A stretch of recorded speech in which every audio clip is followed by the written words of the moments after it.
AITA for walking out of a family barbecue after being told to clean dog poop and do yard work, even though the invite never mentioned any of that. Last Thursday, I got a message from my ex-wife. It wasn't weird. We co-parent our kids and occasionally see each other at family gatherings, especially since her stepdad, who's fairly chill, hosts a lot of them. This time, she invited me to what she called a family barbecue at her stepfather's house scheduled for the weekend. I figured it would be a good opportunity to show some goodwill, catch up with a few familiar faces, and let my girlfriend meet some of the extended family in a casual setting. So I agreed. Wanted to be helpful. I didn't just show up empty-handed. I brought a pack of quality sausages, made a potato salad and a pasta salad from scratch, the kind of stuff that usually gets compliments.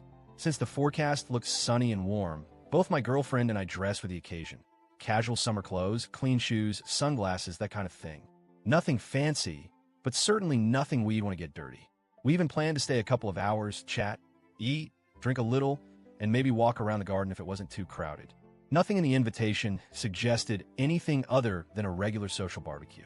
As soon as we arrived, something felt off. We were barely through the gate when one of the hosts, my ex-wife's stepdad, greeted us with a cheerful, "Hey, glad you could make it. Before we get started, we're just finishing up some yard stuff." I was confused.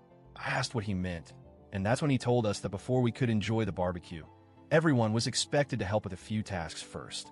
Those tasks? First, clearing the patio of dog poop from dogs that weren't even mine, and second, clearing a corner of the garden where he wanted to install a greenhouse the following week. Apparently, they needed the bushes trimmed, debris moved, and ground leveled. I thought he was joking. I laughed and said something like, "I didn't bring a shovel, and I'm not exactly dressed for landscaping." He wasn't joking. Neither was anyone else. In fact, a couple of people gave us looks, and my ex chimed in with, "It won't take long. Just pitch in a little."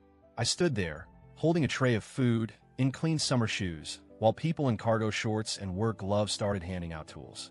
At this point, I calmly stated that we weren't prepared for yard work and had expected, a barbecue, not unpaid manual labor. My girlfriend gave me that wide-eyed, "What the hell is this? Look," and I could tell she was just as uncomfortable. Instead of understanding, the mood changed completely. My ex gave me this cold stare and muttered, "You always think you're too good for anything."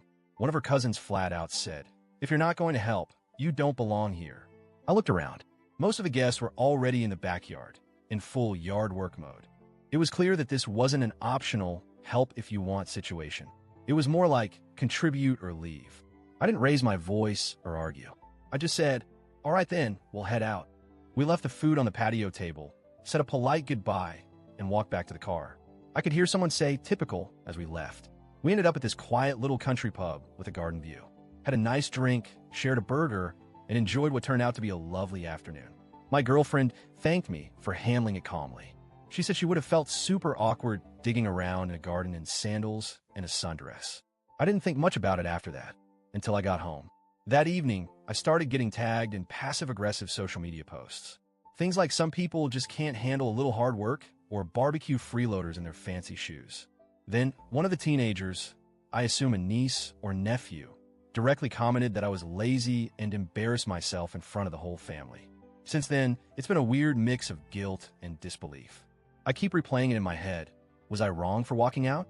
Should I have just sucked it up and helped for an hour, even in the wrong clothes, just to keep the peace? But the thing is, it really wasn't what I was told it would be. If someone had simply messaged, "Hey, before we eat, we're doing some garden work, wear old clothes," I would have appreciated the honesty. I might have still said no, or at least shown up late, but at least I wouldn't feel duped. Instead, I walked into what I thought was a relaxed family gathering and was instantly expected to jump into manual labor, like it was some kind of test of character. So here I am, wondering if I overreacted. Maybe I should have stayed and just done the bare minimum, held a trash bag or moved a chair. But part of me feels strongly that you shouldn't need to perform physical labor to earn your spot at a barbecue, especially when you were invited under false pretenses and even brought food. I feel like I was manipulated into showing up as free labor, then shamed for not playing along.